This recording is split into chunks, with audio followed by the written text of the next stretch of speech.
Hola a todos, feliz domingo y feliz día de Cuentos Waku. Hoy quiero que hablemos de cómo a veces las características que nosotros criticamos son justamente las que se necesitan para sobrevivir y para estar bien. Existen muchos tipos de inteligencia, muchos tipos de fortalezas y nosotros tenemos a tener una tendencia a favorecer o relacionarnos mejor con algunas y a veces desacreditamos características que terminan siendo extremadamente valiosas. Para contarles todo esto, bueno, les cuento que esto es Cotor Montenegro, estoy aquí por trabajo. Para contarles todo esto, voy a usar el ejemplo de dos hermanos. El hermano mayor es, y esto es real, el hermano mayor es una persona que por naturaleza la gente siempre describió como muy inteligente, esa es una de las palabras que utilizaban, muy extrovertido, con una capacidad de llevársele bien con todo tipo de personas, que llegaba a las conclusiones rápido, desde muy pequeño entendía los temas de conversación de los adultos, podía participar, se llevaba bien con todo tipo de personas y era una persona que marcaba muchísimo su presencia, comunicador. Bueno, el hermano menor, por el contrario, es una persona muy ensimismada, muy ensimismada y desde pequeño, porque yo lo vi crecer desde pequeño, era una persona que, por ejemplo, no sé, íbamos a casa de alguien y cuando estaba él, de repente había una música, un radio y se quedaba pegado, escuchando la música sin hablar con nadie por horas, viendo el radio. Es una persona que si hay una conversación, rápidamente se desapega de lo que se está diciendo y se va a otra parte. Y esas actitudes han generado que profesores en su colegio no hayan entendido su tipo de inteligencia, entonces no supiesen incluirlo, hizo que él absorbiera mensajes de que no era suficientemente capaz, de que no era suficientemente inteligente. El hermano mayor siempre pacaba el espacio y el hermano menor, al no tener ningún tema de ego, simplemente le daba el espacio, nunca competía y la gente le prestaba más atención al hermano mayor. Bueno, además esa actitud llevado, mientras que el hermano mayor se lleva bien con todo el mundo y como con ese carisma, el menor muchas veces terminaba siendo bulliado. Perfecto.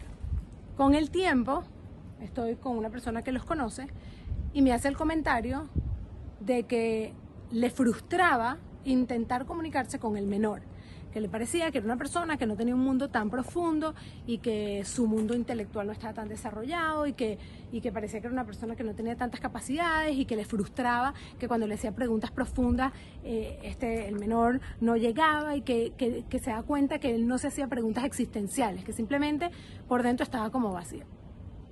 Entonces le digo, mira, en realidad tú estás valorando un tipo de inteligencia que tiene el hermano mayor y que tú te sientes con mayor afinidad porque esos son tus talentos, porque ese es el tipo de conversación que a ti te gusta tener, porque ese es el tipo de persona con que tú te llevas mejor. Pero date cuenta que hay características muy valiosas que han ayudado al hermano menor a sobrevivir situaciones muy duras.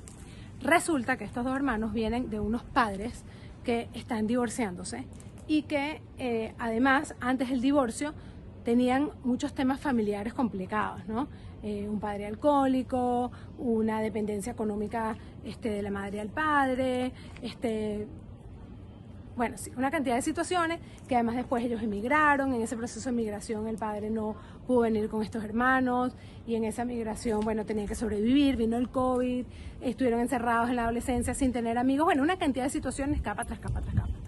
Resulta que hermano mayor, bajo mi mirada psicológica, no ha podido lidiar con todos estos estresores de la mejor manera, obviamente, porque además no los han llevado al psicólogo, y ese carisma, esa apertura, esa conexión, esa sensibilidad para estar con los demás, probablemente hizo que percibiera, absorbiera mucho más de toda esta situación y en la actualidad está viviendo unas situaciones muy difíciles de identidad, de temas con la alimentación, de temas de cómo relacionarse con otros, de la selección de sus parejas, etc. Una cantidad de cosas.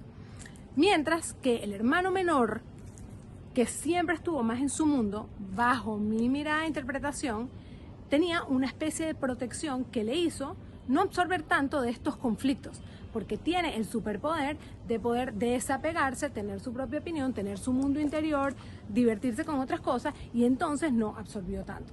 Y de hecho, en la actualidad, ese hermano menor es mucho más estable, está progresando en sus metas, resulta que quiere ciertas cosas y las ha podido lograr, etc. Entonces le digo a este amigo que está criticando la falta de intelecto y profundidad del segundo hermano, digo, mira, le cuento todo este análisis y le digo, ves, eso que tú valoras muchísimo, el hermano mayor, tiene sus cosas maravillosas y a su misma vez tiene sus sombras, al igual que con el hermano menor. Pero decir que uno de los dos es más inteligente, no, porque depende de qué, para qué. Para sobrevivir a una situación familiar como la que ellos han vivido, tal vez los superpoderes del segundo han funcionado mejor. Para vincularte con otros, llegar a que tu mensaje llegue, bueno, tal vez los talentos del mayor. Pero es muy importante que cuando nosotros emitimos juicios o decimos cosas sobre las personas, nos aseguremos de recordar que existen diferentes talentos, que existen diferentes inteligencias y que nadie es más inteligente que otra persona, solamente depende de cómo, en dónde, cuál es la circunstancia y cómo estamos utilizando esos talentos y fortalezas. Así que bueno, nada, espero que este ejemplo les ayude a reflexionar y me encantaría saber qué piensan de eso. Les mando un abrazo grande. Adiós.